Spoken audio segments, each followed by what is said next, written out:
how do you replace the Sedins? Would you give their minutes, to borrow the basketball term, to younger players? Do you think not just how you would do it, how do you think the Canucks will do it? Are they going to go out and spend in free agency? Well, this is a fascinating question because all of a sudden the Canucks have $14 million in cap space open up to them.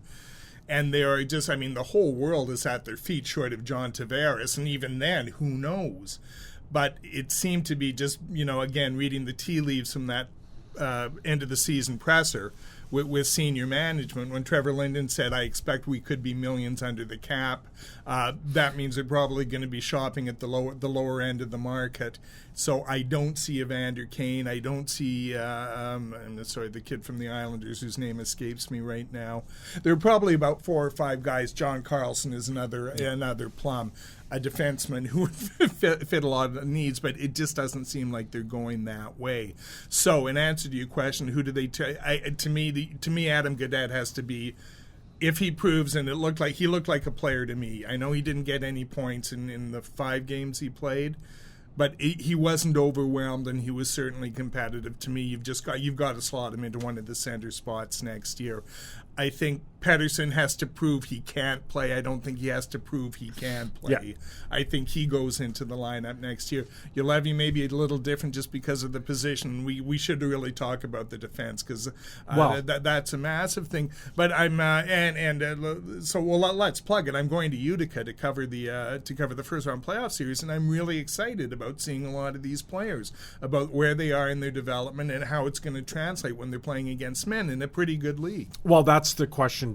We will get to the defense in a second, but when you mentioned Petterssen, the concern when they drafted him was that he was just too physically slight for the NHL. Yeah. Too young, the size and strength will come. Now, he wowed people playing over in Sweden, but it really is a different game when he comes over here. So, what you've heard, your expectations for that, from what you've seen, hopeful? Is Utica an option? Do you think that you say he has to prove he can't play, but what are the odds, do you believe, that he will be on this team next year? I think they're good. I don't know, 80%. I would say, and yet yes, there's that. He's built like an HB pencil. Like there's no, there's no getting around it. But he also led the Swedish Elite League in scoring, which is something only the very best Swedish players of all time have done. So you can't ignore that. He clearly has the skills, whether or not he has the physical makeup to do the grind, and he's got a summer, and he's at an age when players can make a big leap over a summer too. So he's important. And again, so what's he going to be? I don't know. I would say I'd set the over. I'd set the over under it at 16 goals and 38 points. How's that? That sounds great. I think the Canucks would take that. No, they take that in a heartbeat. But then again, the player that I'm kind of interested in comparing him to is Nick Backstrom.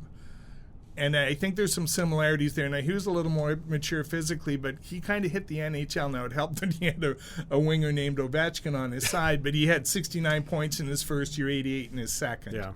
Yeah. Just throwing that out there.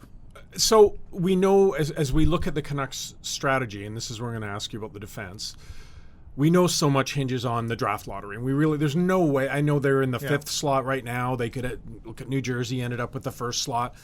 Last year, I know Canuck fans have a sense of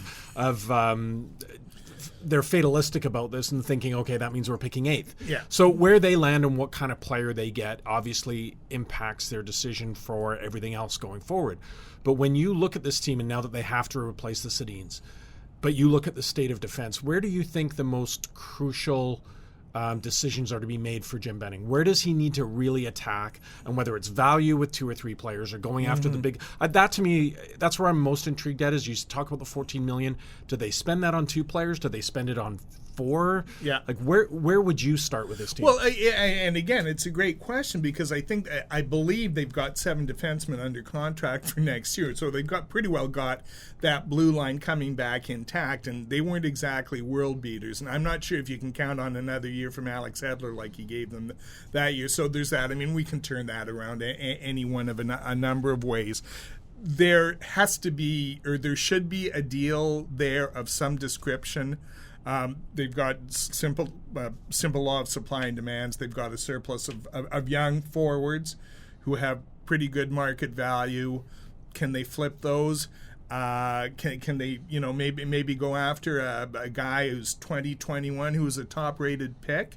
And again, the great cautionary tale is the Edmonton Oilers a couple of years ago. Look, geez, we need a defenseman. We've got all these young forwards. Here's a goalie, yeah. Here's a good idea. Let's trade Taylor Hall for Adam Larson, and Taylor Hall might win the Hart Trophy this year. And Larson is a top four on a very bad team, and that's all he is. Well, and that's the intriguing thing, really, as we talk about where their draft and free agency strategy lies. Is it's so determined on where that wheel ends up, or which lottery ball comes out. Well, no, if they win this thing, when you look at the top end prospects, this whole conversation. If they win, if they come out of this with Rasmus Dahlin, like I said, in 2 years you can start ordering your playoff tickets, given everything else they have. The more realistically, they're looking at a group of 4 defensemen. If they're picking somewhere from 5 to 8, which is reasonable, they're looking at a group of 4 defensemen who all kind of offer different things. I think Noah Dobson, the kid from the Quebec League, is probably the highest rated, and the most intriguing is this Quinn Hughes kid who played at Michigan, who's kind of who's this year's Cale Makar. Small but crazy skills and can run a power play, and Benning has said a couple of times he's looking for a guy who can run a power play. Well, and this is the best case, worst case scenario for the Canucks. You talk about guys at the top end of the roster who, obviously or the top end of the prospects like Dahlin, we know that he's this generational talent, so to speak, in terms of the last few years. Certainly more than last year, where people look at Patrick and Herscher, good players, but not of that same ilk. And then there's that next tier that are, 3 or 4. You hear Brady Tkachuk is a name again, not a defenseman, but something that people feel the Canucks really need, having passed on Matthew, as we know how that turned out. So I think this is going to be down to, again, you talk about the Oilers getting rid of Hall. Is it best player available, or is it need? If they're in that 5th, 6th spot, and depending on who falls. Remember, they were really high on Dubois. No, I know, and I think this sets up well for the Canucks, because I think depending on where they are picking, they will take the best player, and it will fill a need. That's not necessarily a good thing. No, but Benning has said we're going to take the best player available. Yep. So if they end up so one we know is chalk.